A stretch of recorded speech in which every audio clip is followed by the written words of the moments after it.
Bom dia, boa tarde, boa noite a todos, bem-vindos à aula de robótica industrial. Vamos terminar a parte sobre o controlador PD e PID que iniciamos na última aula. Tá? Claro que a parte matemática aqui eu não vou entrar em detalhes, tá? Vocês podem verificar aqui as deduções matemáticas, né? Eu vou dar uma ideia geral aqui do controlador PD e PID, e também a parte de projeto aqui não é o foco da disciplina, tá? Não é o objetivo aqui da disciplina, tá? Porque vocês vão notar aqui que na verdade cada junta do nosso manipulador vai virar aqui numa função de transferência, basicamente que é a função de transferência de um motor CC, certo?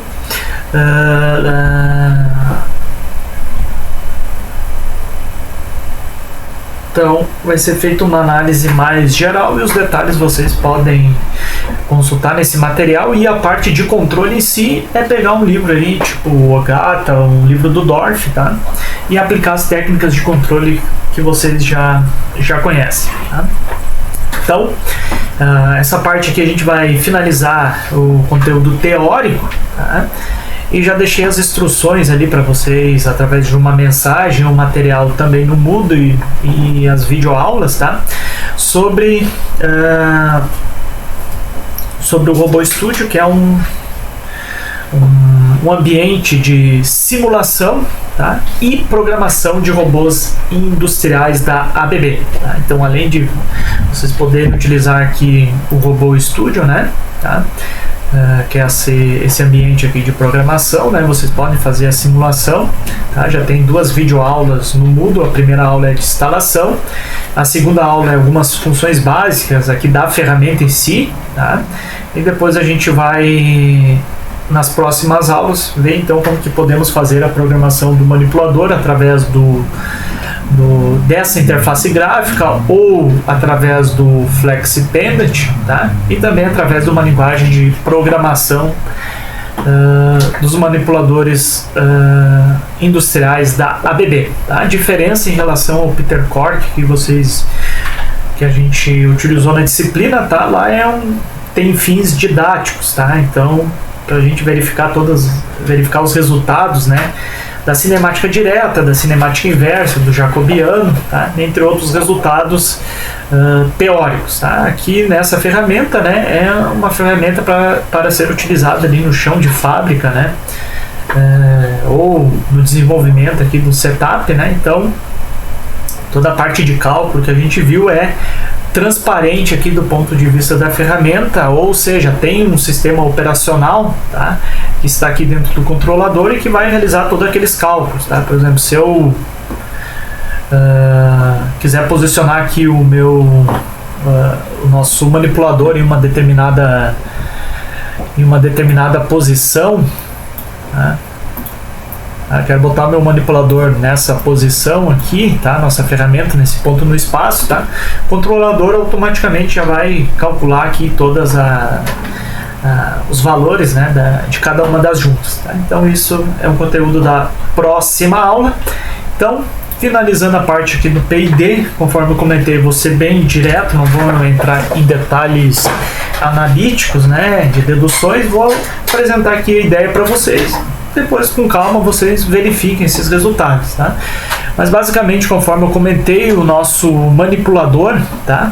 Basicamente ele vai ser um modelo, tá? Do motor CC com uma caixa de redução, tá? Então, no nosso manipulador temos a parte elétrica, tá? Conforme a gente já tinha visto, e temos aqui a parte mecânica, tá?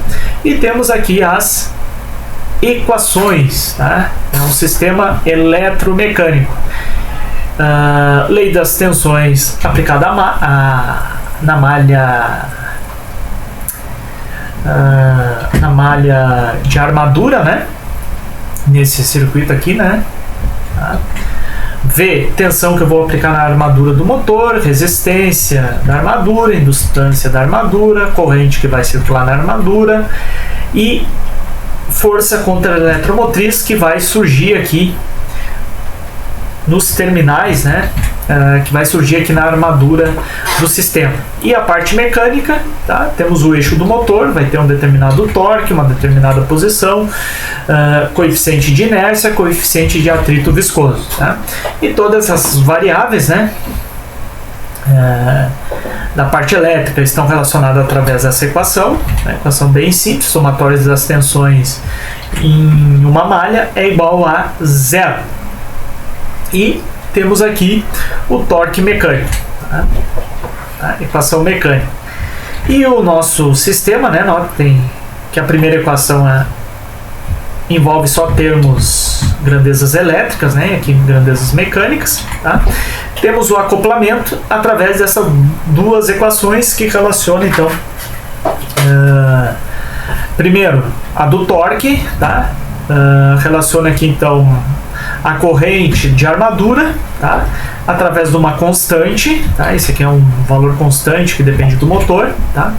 Para uma determinada corrente de armadura, vamos produzir um determinado torque no eixo do motor, certo?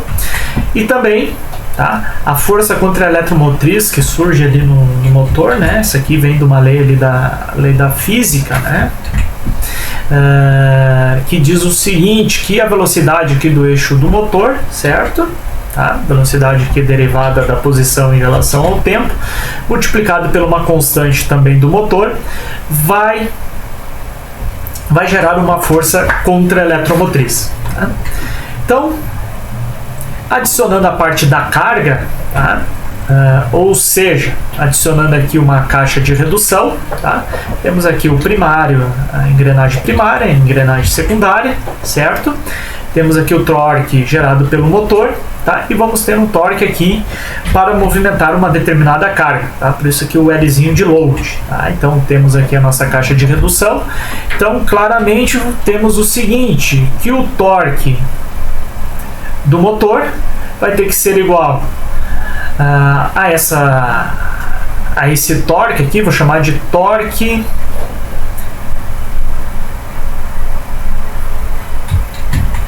vou chamar só de Tzinho aqui, tá? Esse torquezinho aqui, né?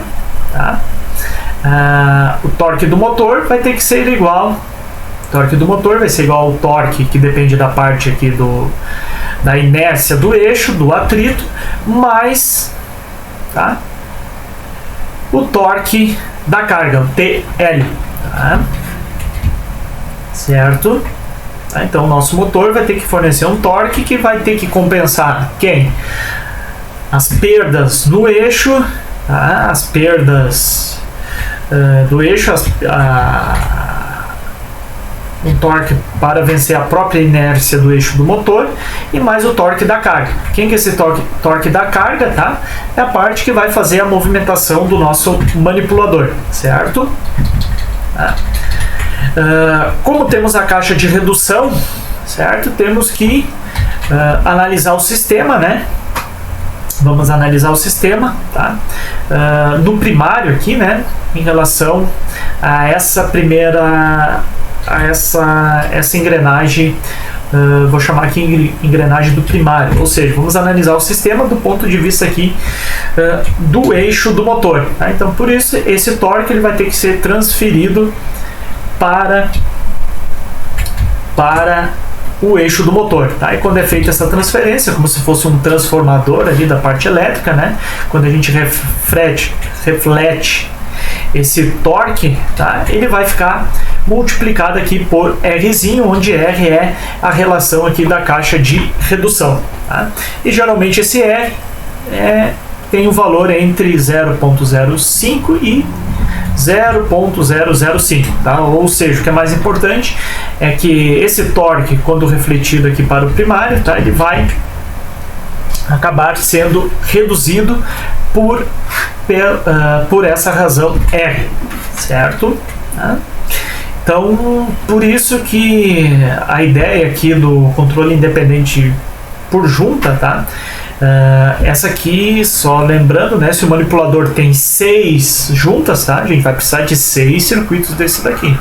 cada um para cada junta, tá? Então o que a junta, o controlador aqui vai enxergar, o motor vai enxergar, tá? Vai ser, esse termo vai ser um distúrbio, na verdade, que vai entrar no nosso sistema, tá? E a gente pode considerar que é um distúrbio, tá? Quando essa razão aqui tende a ser um valor bem pequenininho, porque vai atenuar esse valor aqui do torque que tem que ser fornecido para a junta, tá? Pegando então as condições aqui no domínio do tempo, né? Aplicando a transformada de Laplace, considerando as condições iniciais nulas para obter uma função de transferência, vamos chegar nas seguintes equações, tá? Com calma aí vocês podem fazer esses cálculos, tá? O importante aqui então é o seguinte, tá? Temos aqui as duas equações, certo? E vamos representar então no formato de diagrama de blocos, tá? Então notem que na entrada eu tenho uma tensão que entra na armadura, e na saída, tá, a gente pode ter aqui um θ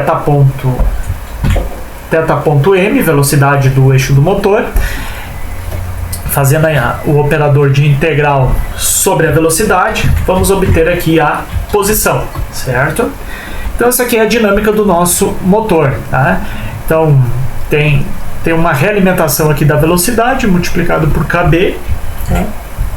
Que vai gerar a nossa força contra-eletromotriz, tá?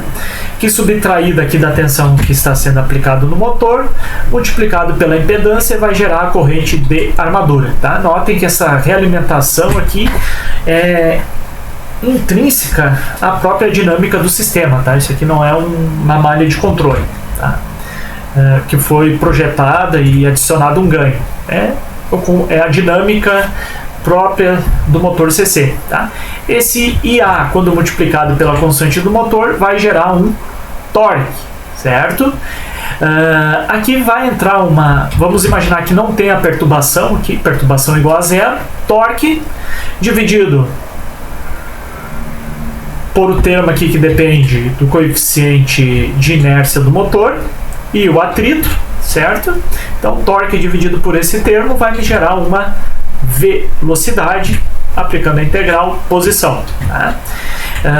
Só que o nosso motor, tá, ele não está operando a vazio, ele vai entrar uma carga aqui, que é o torque necessário para movimentar as juntas do manipulador, tá? Esse torque vai entrar aqui, conforme a equação que estamos analisando aqui em cima, certo? Então, esse é o diagrama de blocos a partir da transformada de Laplace, tá? Então, transformada de Laplace bem útil aqui na área de controle, né, para modelagem, porque vocês podem notar que todas as nossas operações, na verdade, é multiplicação e divisão. O operador aqui de derivada integral acaba desaparecendo, tá? Conforme eu tinha comentado, detalhe bem importante, né, a gente tem uma parte elétrica e mecânica, tá? E a parte elétrica tem uma constante de tempo mais rápida do que a constante mecânica, né? Isso parece ser bem óbvio, né? A resposta elétrica é muito rápida em relação à parte mecânica, que tem uma magnitude, né, para a gente ter uma ideia. Então a constante elétrica está em torno ali de 0,52 milissegundos e a mecânica 15,6, tá? Então esse termo aqui, em relação à parte mecânica, né, pode ser considerada zero, tá? Então, fazendo essa consideração, tá, podemos obter as seguintes funções de transferência, tá? Vamos fazer o seguinte, vamos colocar aqui, vamos analisar primeiro o diagrama de blocos, tá? Então, vocês notam que é bem semelhante à parte anterior, só aquele termo que depende da indutância aqui, ele acabou, tá, desaparecendo, porque a gente considerou que esse polo do sistema, tá, ele é muito rápido. Ó, se eu dividir aqui por Rzinho, Rzinho, Rzinho, tá? Então esse termo aqui vai para zero, acaba desaparecendo, né? Não é que ele desaparece, ele tem uma dinâmica, né? Esse polo é bem mais rápido do que a dinâmica aqui do polinômio característico da parte mecânica, certo? Então ele acaba ao longo do tempo desaparecendo de uma maneira quase instantânea em relação à parte mecânica, tá? Então aqui a gente pode verificar o seguinte, tá? Realizamos essa simplificação aqui da indutância, tá? O restante continua a mesma análise que foi feita previamente. O que a gente pode notar é o seguinte, tá? Se tu esquecer essa parte aqui do torque, tá? Da carga, tá? Obviamente, espero que vocês lembrem, né, que a transformada de Laplace, o operador de Laplace é um operador linear, tá? Então, vamos utilizar o teorema da superposição, ou seja, considerar que esse terminho aqui é igual a zero, e vamos obter a função de transferência de V para posição, tá?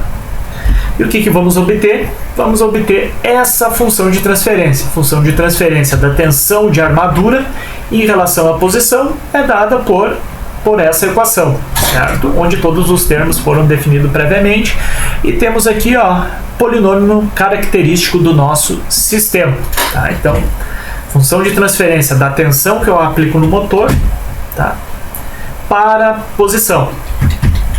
Agora, tá, vamos considerar a tensão de armadura igual a zero e vamos verificar qual que é a função de transferência desse torque aqui, que é considerado uma perturbação, para a saída da nossa planta, que no caso estamos considerando a posição do motor, tá? Vocês vão notar, função de transferência θm por θl, tá?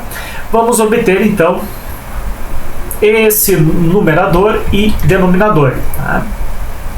Vocês podem notar que os dois denominadores são iguais, tá? Então notem que aqui temos duas funções de transferência, uma função de transferência da entrada para a saída, tá? Entrada de controle, e uma entrada de perturbação para a saída do sistema.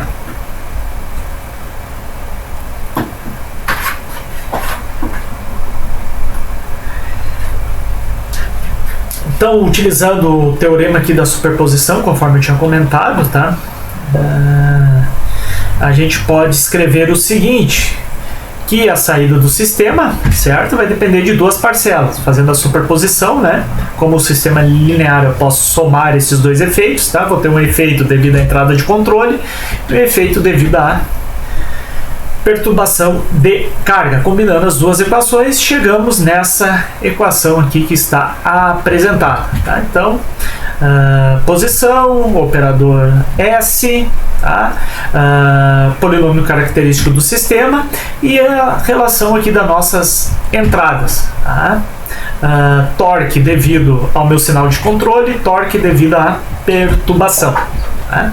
Vocês podem notar que essa equação aqui, pessoal, representa exatamente a dinâmica do motor mais, tá, mais a dinâmica de Newton-Euler, que a gente estudou em aulas anteriores, tá? Onde esse termo é aquela equação do torque padrão, tá? Tem uma parte que depende da matriz de massa, né?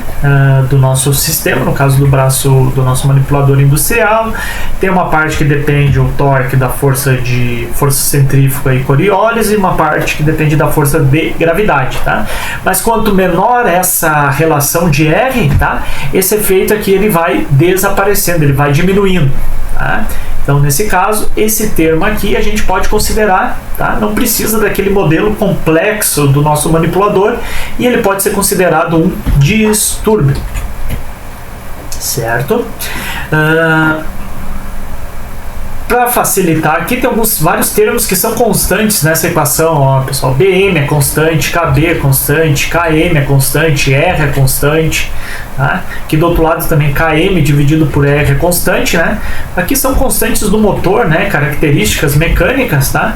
De modo que a gente pode compactar mais ainda essa nossa equação, tá? Então vamos ter um B efetivo, né? Que é dado por essa equação, e temos um ganho K, tá? Notem.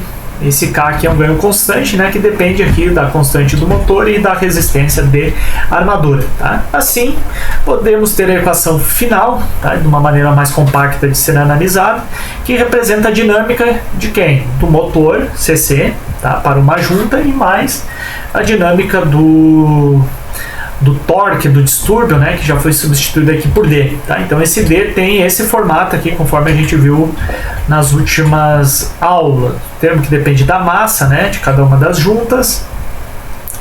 Outro termo aqui que depende da velocidade das juntas, né? Então aparece aquele termo força de Coriolis e centrífuga, e mais um termo aqui da gravidade.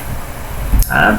Então, o modelo do nosso manipulador, todo esse termo aqui, tá? Devido a essa caixa de redução que atenua, diminui o torque necessário, tá? Ele pode ser modelado como um distúrbio. Tá? Claro, se a minha caixa de redução não tiver um valor, se o meu sistema não tiver uma caixa de redução, tá? Ou seja, o Rzinho igual a 1, tá? Tudo isso aqui que a gente vai ver já não é válido. Tá? Daí eu tenho que, para fazer o projeto do controlador, daí eu vou ter que usar alguma técnica não linear. Tá? Então o nosso modelo fica bem simples, tá? Pegando essa equação aqui final, tá? Conforme eu tinha comentado. Então temos aqui o modelo, né, de tensão, né, que o KV, né, o K é uma constante, V é a tensão, aqui o distúrbio, tá? A parte mecânica aqui, a dinâmica depende aqui da inércia do B efetivo, tá? Coeficiente efetivo. Integral obtém aqui a posição. Tá? Então esse é o diagrama de blocos final, tá? Que vai ser utilizado para o controle. Tá? Lembrando aqui quem que é o B efetivo e quem que é o valor de K. Tá? Vamos fazer primeiro um compensador, um controlador PD, tá? Bem simples. Claro que eu não vou entrar aqui na estratégia do controlador, vamos fazer uma análise de estabilidade bem simples, né? E também verificar qual que é o erro em regime permanente. Tá? O objetivo de qualquer sistema de controle qualquer é fazer segmento de referência e rejeitar distúrbios. Tá? Isso aí é não uma especificação, né, mas é o objetivo geral do sistema de controle. Tá? Geralmente a gente pensa só em seguir referências, tá? Mas também é bem importante rejeitar distúrbios, certo? Controlador PD, né, conforme o nome já está dizendo, um ganho proporcional e um ganho derivativo, certo? Então vamos fazer a seguinte estratégia de controle. Qual que vai ser a tensão que vamos aplicar ao nosso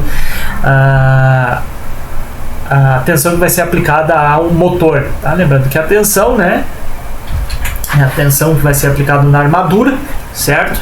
E vamos fazer uma tensão que vai ser, primeiro termo, proporcional, tá? Onde vai ter um ganho Kp a ser projetado, e vai depender de um termo aqui que vai ser o nosso erro, tá? Quem que é o erro? A posição desejada menos a posição do motor efetivamente, tá? Então, sinal de comando, Mzinho, tá? A posição do motor. E vamos ter mais uma parcela que vai ser um ganho derivativo, tá? Que vai depender aqui da velocidade, vai multiplicar o termo que é a velocidade do motor. Tá? Então, ganho proporcional, ganho derivativo. Vamos verificar como que vai ficar aqui no nosso diagrama de blocos. Tá? Então, o que está em destaque aqui é o nosso motor, né, o nosso modelo, e o que está fora aqui desses blocos aqui que estão em destaque é a parte do controlador. O que temos?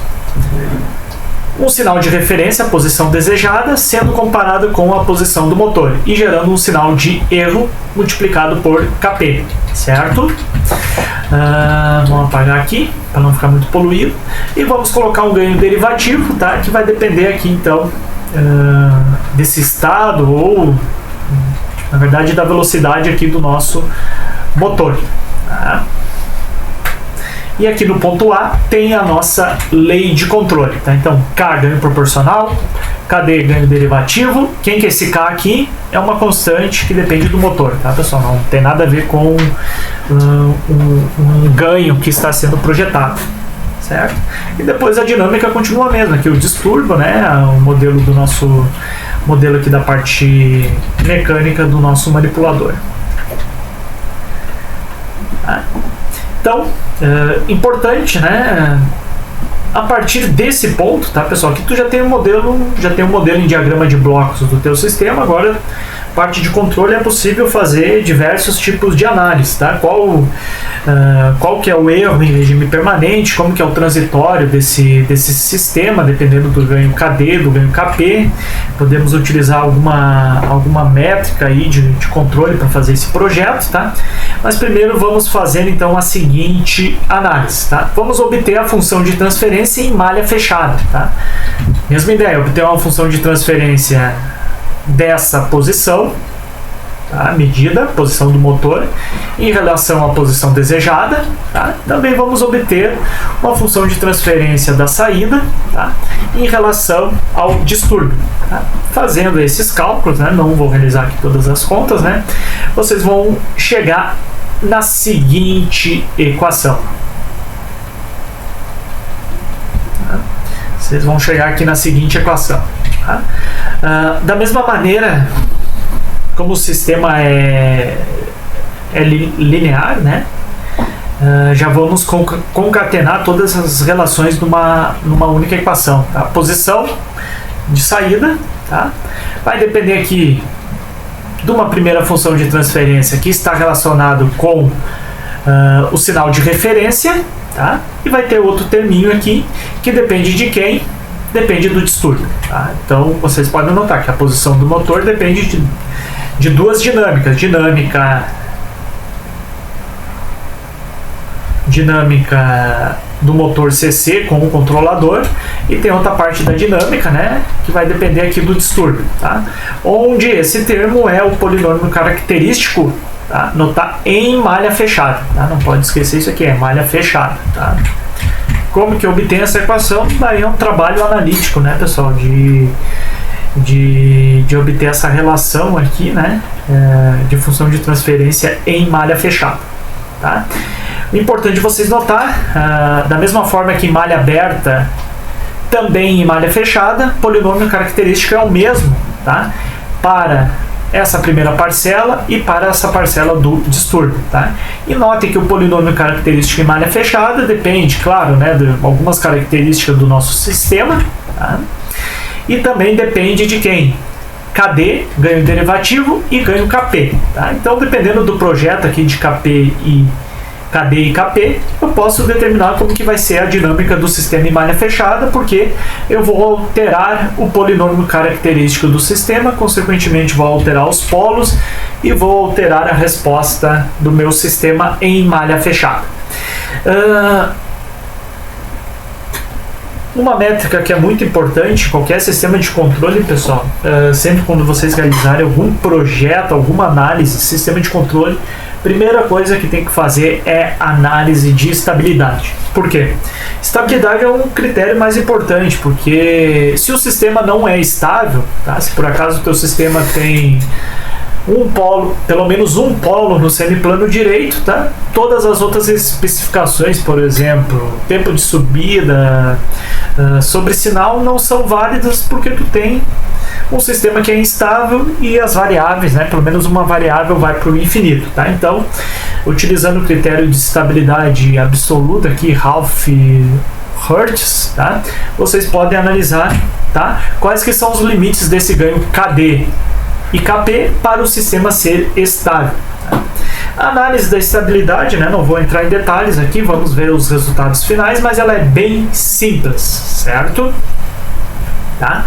A partir do polinômio característico, certo? Você vai,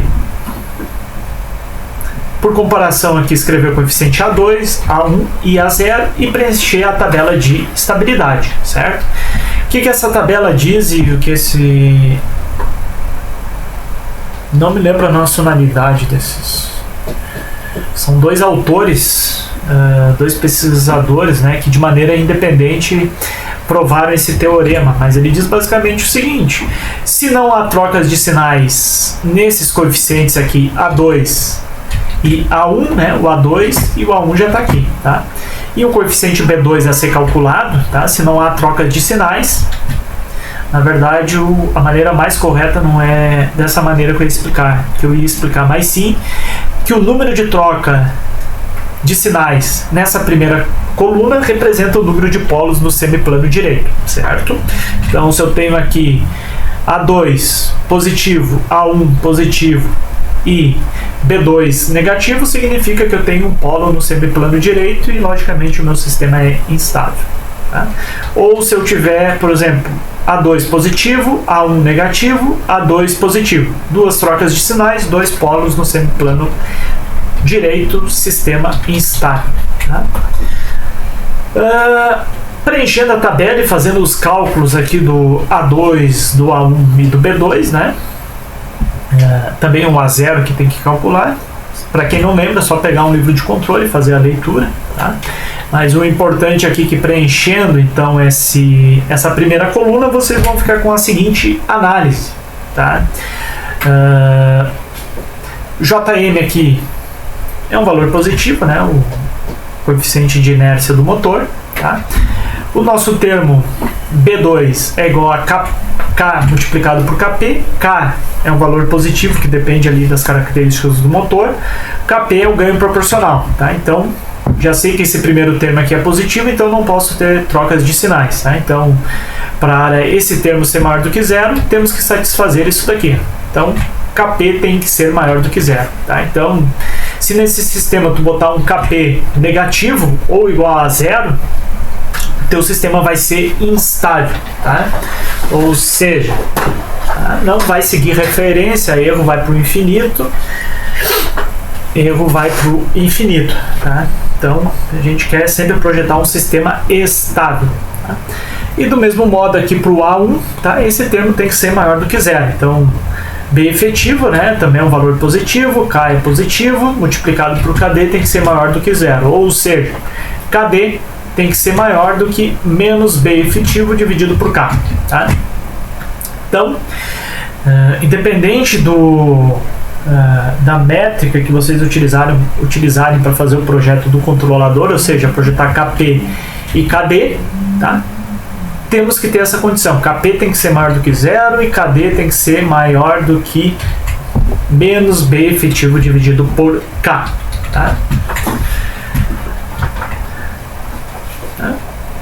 E assim, né, o projeto vocês podem fazer de diversas formas, mas uma maneira bem simples, né, é simplesmente pegar o polinômio característico do sistema, né, e falar que ele vai ter a dinâmica de um sistema de segunda ordem, né, então S ao quadrado, 2 zeta ômega n vezes S mais ômega n ao quadrado. Tá? Então assim você pode escolher qual que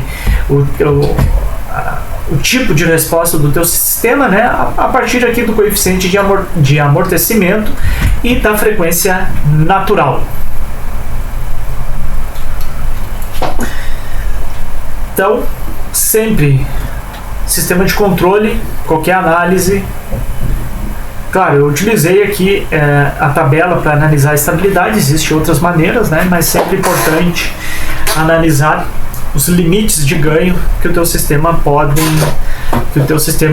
não pode ultrapassar. Tá? E por último, outra análise bem importante é qual que é o erro do teu sistema, tá? Em regime permanente. Tá?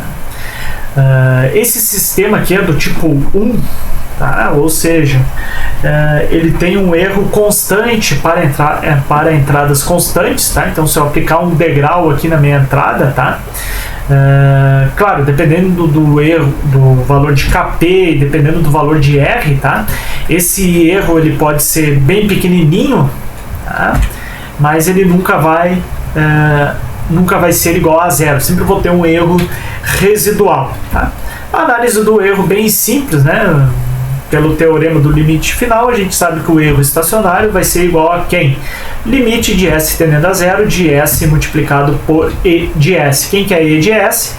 É o erro que, por definição aqui do nosso sistema, né, é a posição desejada menos a posição atual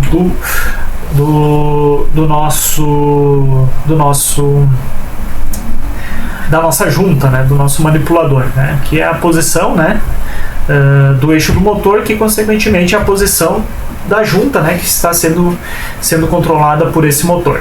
Tá? Então, Então, o erro do sistema, tá? Vocês podem calcular de maneira bem simples. Então, por definição, o erro é igual a posição desejada menos a posição do motor atual, tá? Que é dado pela seguinte equação. Tá? Notem que sempre vai aparecer esse termo aqui, o polinômio característico do sistema. Tá? Notem aqui em malha fechada, tá? O erro, aqui que é o erro, aqui no diagrama de blocos, né? Essa informação aqui, a posição de comando, posição desejada, menos quem? Ó, menos a posição atual do meu sistema. Tá? Essa é a nossa informação de erro. Certo? A análise então, tá? Então aqui também uma dedução analítica aqui, né? Dado esse erro, vamos colocar na equação do teorema do limite final, vamos considerar tanto a entrada de controle quanto o distúrbio sendo um sinal tipo stepping, tá? Ou seja, valor constante aqui desejado dividido por S, tá? Um sinal tipo step. Lembrando que aqui para ser um step, né, tempo maior ou igual a 0, tá? Temos que, por exemplo, delta D é igual a 1, tá? Ou um valor constante, né? E para tempo menor do que 0, delta D vale 0. Tá? E a mesma coisa vale aqui por distúrbio. Tá? Então, simplesmente calculando o limite de S multiplicando por E de S, considerando S tendendo a 0, vamos chegar então na seguinte conclusão, que o erro vai ser igual a R dividido por K dividido por KP. Tá? Quem que é R? Valor da caixa de redução. Quem que é K? Uma constante do motor, tá? Isso aqui pode ser... Claro que aqui tá encapsulado duas constantes aqui dentro desse K, tá? Mas isso aqui pode ser obtido através da folha de dados do motor ou através do ensaio, certo? E também o KP, o ganho proporcional, e D é a magnitude do distúrbio. Então, claramente aqui o que acontece? Esse erro aqui sempre vai ser diferente de 0, certo? Tá? Mas eu posso fazer ele tender a um valor bem pequenininho, tá? E vai depender de quais variáveis, tá? Então, K é constante, tá? Não vou conseguir alterar esse parâmetro, tá? R já é um valor de projeto mecânico, tá? Através da caixa de redução, quanto menor esse valor, menor será o erro em regime permanente, tá? Mas para um valor fixo de R, o que a gente pode mexer aqui, que temos liberdade de alterar com facilidade, é o ganho KP. Tá? Então, notem que à medida que KP aumenta, certo? O que vai acontecer com erro? O erro vai diminuir. Tá? À medida que KP aumenta, o erro diminui. Tá? Deixa eu ver o que tem aqui na continuação. Tá. Então, note-se que o distúrbio é multiplicado pela razão da caixa de redução, tá? O que torna menor, e pode se fazer menor ainda simplesmente aumentando o ganho KP. Tá? Só é perigoso aumentar muito o ganho proporcional do sistema, tá? Porque a gente pode estar amplificando sinais de alta frequência que não foram modelados. Tá? Então, poderia pensar em aumentar o ganho KP aqui para um valor muito grande, tá? E o erro vai tender a 0, tá? Mas na prática temos que tomar cuidado e aumentar muito esse ganho KP, pois podem aparecer dinâmicas que não foram modeladas em alta frequência, tá? Distúrbios que não foram modelados, tá? Que podem ser amplificados através de um ganho KP muito alto, tá? Também o sistema é do tipo 1, certo? Tem um polo na origem, e o erro, tá, em regime permanente é devido apenas devido àquele distúrbio, certo? Tá? Ou seja, tá, se o distúrbio for 0, né, o erro também será 0, tá? Por quê? Porque a gente tem um polo na origem aqui já no sistema, certo? Então, se o D aqui por acaso for 0, né, o erro vai para 0.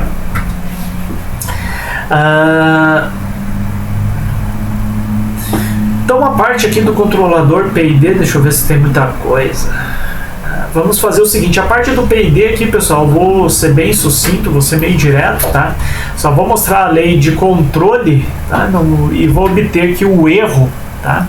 Só para a gente ver a diferença na análise do erro, tá? Então a gente tem a mesma estrutura, tá? Do controlador PD, vamos adicionar só mais uma malha de controle, que é um ganho KI do integrador e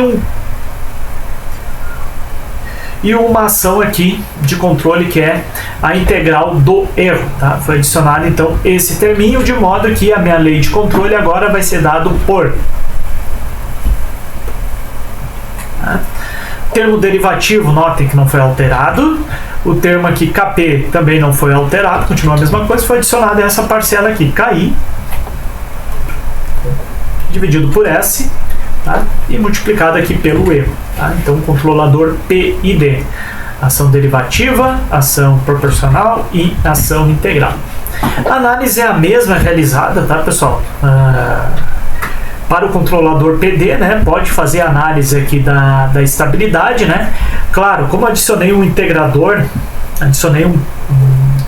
né, a ordem do meu sistema acabou subindo aqui para um sistema de segunda ordem, né? Você pode obter aqui o polinômio característico em malha fechada e analisar a estabilidade, o erro em regime permanente, a resposta em frequência do teu sistema, tá? Aí parte para uma análise mais detalhada do sistema de controle. Só vamos analisar a parte do erro, tá? O procedimento é o mesmo, conforme eu tinha comentado, vamos pegar só o resultado final.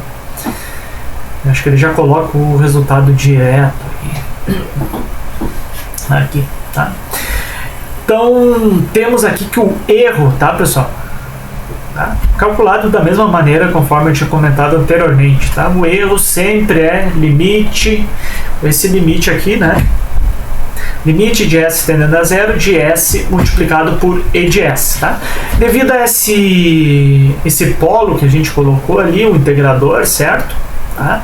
A gente vai verificar, né? Vocês podem, se tiverem interesse de obter essas equações, mas vocês vão chegar nessa dinâmica aqui para o erro, tá? Então o erro vai ser dado por essa parcela, tá? Parcela devido à própria dinâmica do sistema e mais uma parcela aqui devido ao distúrbio, tá? Mas notem que todos esses termos, tá, vai aparecer aqui uma multiplicação por S, ó. Multiplicado por S e aqui também multiplicado por S, tá? Então, logicamente, quando for calcular o erro em regime permanente, né, quando eu fizer aqui o limite de E de S, tá? Com S tendendo a zero, multiplicado aqui por S, né? Essa equação, vocês vão ver que esse devido ao S tender a zero, né, vai acabar anulando aqui tanto a parte da dinâmica do sistema quanto a parte do distúrbio, ou seja, simplesmente colocando o integrador, tá, em regime permanente, mesmo com o distúrbio, tá, só vale ressaltar o seguinte, né, pessoal, que é um ponto que é importante. A gente considerou tanto a entrada de referência como o step, e o distúrbio também é um step, tá? É válido, essa análise é válida nessa condição, tá? O erro vai ser igual a zero, tá? Então, o efeito de colocar um integrador aqui no nosso sistema, tá, é garantir então que o distúrbio que o nosso erro em regime permanente vai para zero, tá? Mesmo na presença de um distúrbio constante, tá? Então, basicamente, seria essa análise aqui, tá? Vocês podem ler com calma esse material. Na verdade, é uma ideia geral aqui do controlador PD e PID aplicada aqui no manipulador. Mas, conforme vocês podem notar, tá? Na verdade, a parte de robótica, o modelo do manipulador vira um distúrbio, tá? Para o controlador tanto PD ou controlador PID. Isso facilita bastante, de modo que o projeto aqui dos ganhos, né, pode ser utilizado alguma metodologia que vocês já utilizaram em sistemas de controle, tá? Lembrando que a próxima aula então já está gravada no Moodle e é a parte então ali do Robô Studio. Bons estudos a todos, qualquer dúvida eu fico à disposição e até a próxima aula.